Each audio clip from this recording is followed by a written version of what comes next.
everybody, we are back. For the last 5 years, my next guest has played Dr. Elizabeth Corday on the hit TV show ER. Please welcome Alex Kingston.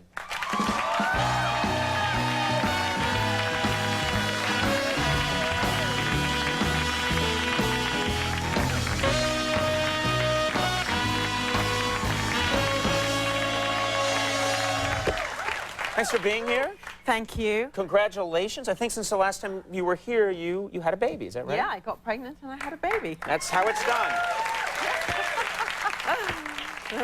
What is it, boy, girl? It's a girl. She's called Salome, and she's a year and 2 weeks now. Salome. I mean, I'm one to talk, but that's an unusual name. That's, Yeah, it is unusual. I mean, we didn't quite know what we were going to call her to begin with, but she was moving around a lot in my stomach.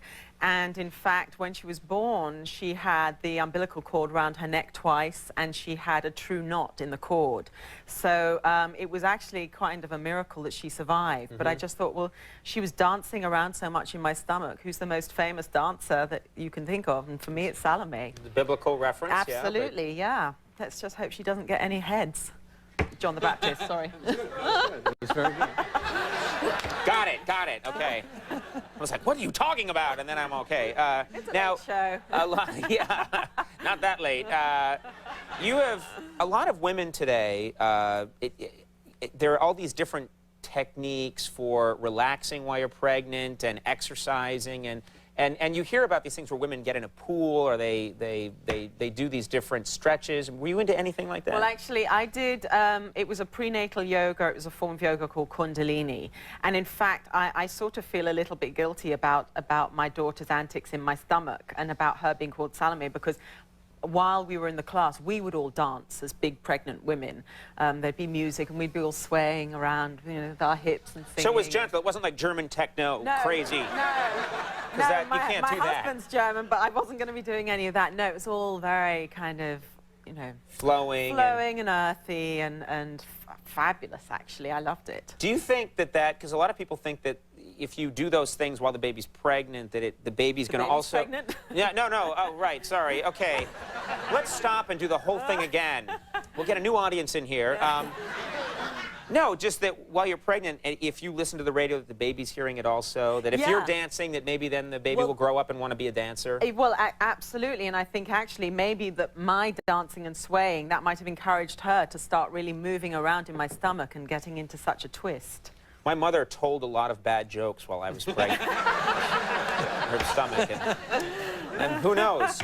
We have something in common. You're a dog lover. I have a golden retriever, and I just like bring them wherever I go. I really am a dog lover, and I have 2 dogs, and I will bring them onto the set sometimes. They'll sometimes be in my trailer. In fact, when I heard that you bring your dog to work with you, I wanted to tell you to watch out, to be a little bit careful, because I was working one day on set, and my husband turned up, and he said, "Hi, we're here. You know, I've got Lulu in the trailer." So when I finished the scene, I went back into the trailer to greet her. She was still quite a young puppy then. And I walked in, and there was this enormous dog turd on the middle of the carpet. And I was horrified because I'd been doing puppy training with her, and I was like, oh, "Lulu, how can you do this to me?" Right. Do you know who I am, Lulu? Do you know who I am? I'm on television. And this is a Warner Brothers trailer. Do you know what they're going to say? And so I just said to my husband, "What are we going to do?" And he said, "Well, we have to clean it up." And I said, "Yeah, well, we've got to get plastic bags or something." And he said, "Oh, it's okay." And he went and he picked this dog turd up in his hands. And part of me was so horrified, and yet the other part of me was like, damn, you know, you're a man if you can do that. I love a man that's like, I got that. There we go. But then what he did is he held it, and he was kind of considering it and looking at it. And then he kind of took a sniff at it, and then he put it in his mouth. What? And it was a total hoax. He got a chocolate brownie, and he formed it into this dog turd, and it was all, you know, Who is this man? And it was all, you know... You said he's German? Yeah. I have an idea for a funny joke.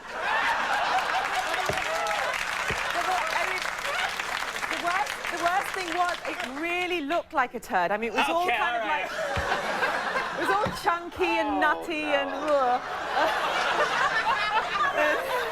And I felt so bad for my dog because, you know, her tail was between her legs and she was looking at me like that. It was like, he did it, not me. So, I'm now imagining like all the different tricks that your husband plays. Oh, someone has thrown up. This is terrible. Yeah. I'll take care of it. No, it is clam chowder. It is clam chowder. so I actually...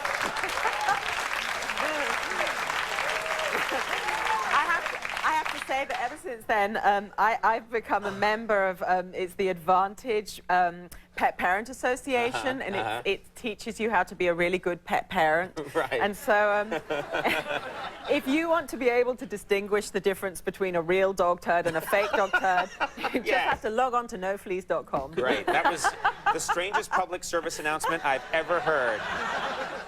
Well, I gotta say, it's delightful when you stop by. ER airs, and I mean that. ER airs Thursday nights at 10 on NBC. May the 9th. That's a big episode to watch. That's gonna be a big one. Yeah. All right. Mark Green is still around. Yeah, he's still hanging in there, just Still hanging barely. in there. Alex Kingston, thank you very much. Good to have Thank you here. you. We'll take a break when we come back. Zach Galifianakis will be here.